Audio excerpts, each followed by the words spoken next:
We provide you the platform to turn your dreams into reality. Give wings to your aspirations with KR Mangalam University.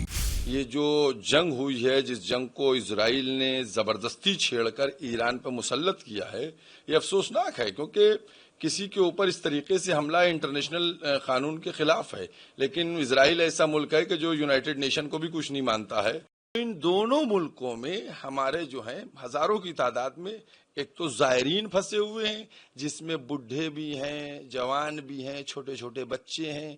16 जून को जयशंकर जी को letter लिखा इसीलिए कि जो जायरीन ईरान और इराक में फंसे हुए हैं उनको वहां से निकाला जाए।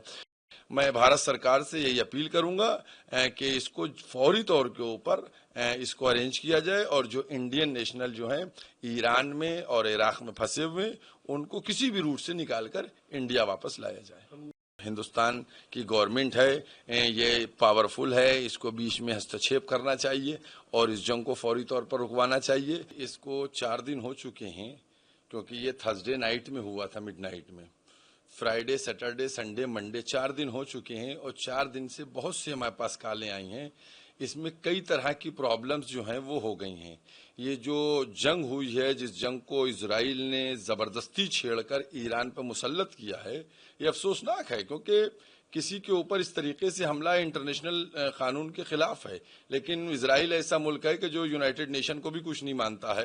तो खैर बहरहाल, तो उसने जो है ये जो जंग की है उसकी वजह से पूरे हवाई रास्ते बंद हैं।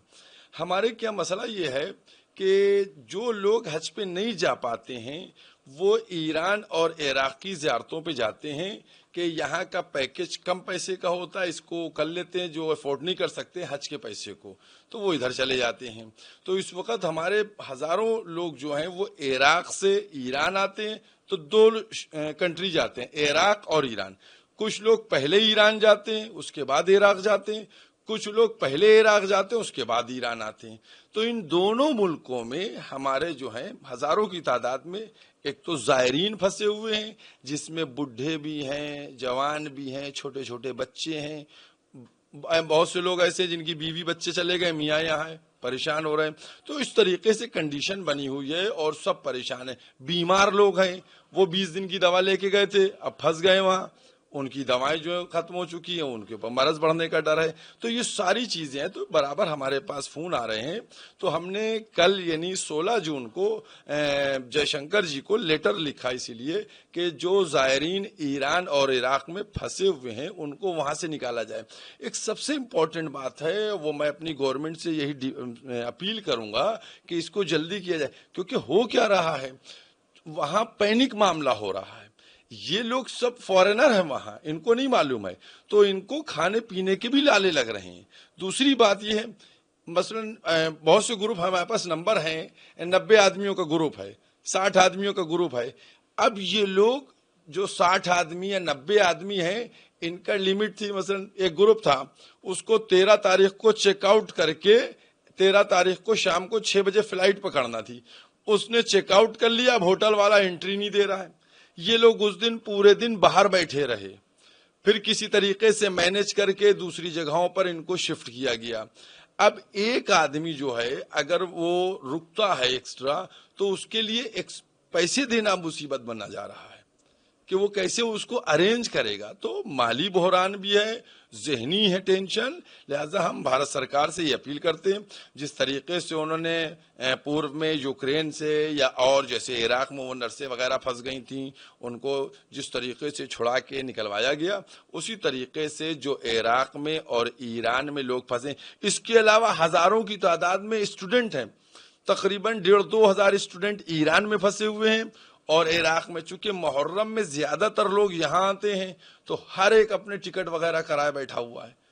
तो बहुत ज्यादा प्रॉब्लम है। मैं भारत सरकार से यही अपील करूंगा कि इसको फौरी तौर के ऊपर इसको अरेंज किया जाए और जो इंडियन नेशनल जो हैं ईरान में और इराक में फंसे हुए उनको किसी भी रूट से निकालकर इंडिया वापस लाया जाए। ये लोग मिडिल क्लास के लोग जाते हैं, लिमिटेड अमाउंट लेके जाते हैं। इनका चलने का दिन, मैंने जैसे अभी आपको बताया कि एक काफिला है 90 लोगों का जो इलाहाबाद से गया है, जिसमें लखनऊ के लोग भी, इलाहाबाद के भी और कई जिलों के लोग हैं। लखनऊ के तकरीबन 10-12 लोग हैं उसमें। अब इन लोगों ने क्या किया है कि वहां पूरी खरीदारी कर ली, जो कि गिफ्ट वगैरह भी लाना होते हैं। अब इनको ये था कि हम शाम को 4 बजे चले जाएंगे दिल्ली के लिए, हमारी फ्लाइट है।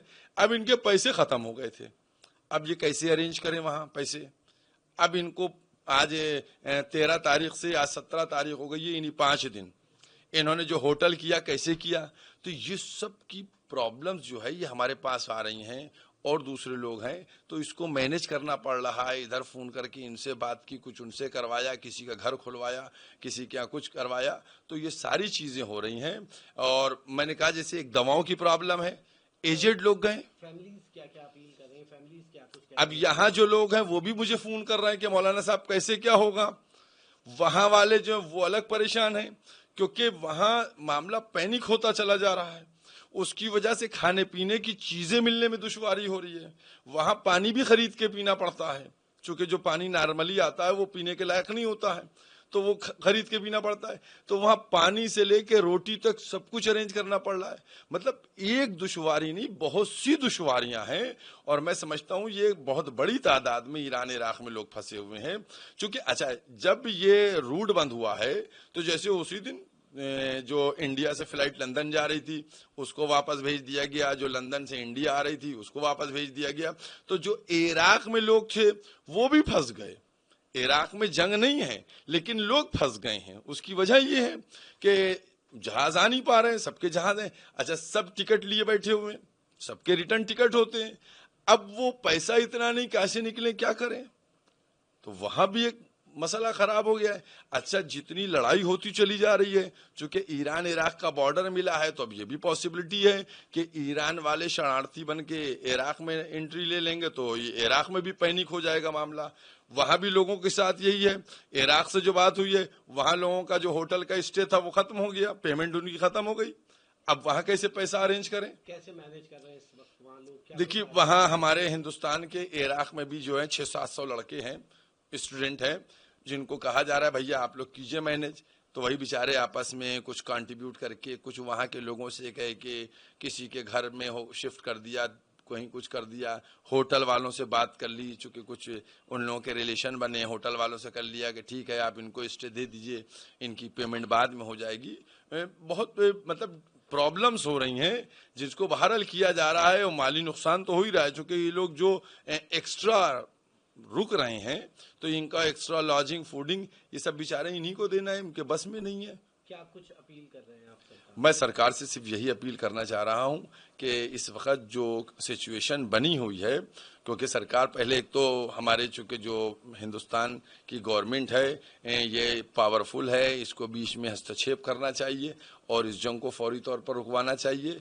दूसरी बात ये कि सरकार जो हमारे हिंदुस्तान और पाकिस्तान, हिंदुस्तान के जो लोग ईरान और इराक में फंसे हुए हैं हिंदुस्तान के, उन सबको जल्द से जल्द वापस लाए, क्योंकि ऐसा ना हो कि फिर कहीं ये हो कि कुछ लोग भूख के जरिए से या कुछ लोग बीमारी की वजह से और मजीद परेशान हों। जहाँ भक्ति है हर शब्द में, कथाओं में छिपे हैं दिव्य रहस्य, और ज्योतिष देता है जीवन को दिशा। धर्म से जुड़ी हर बातों को जानने के लिए हमारे चैनल स्तुति को सब्सक्राइब करें।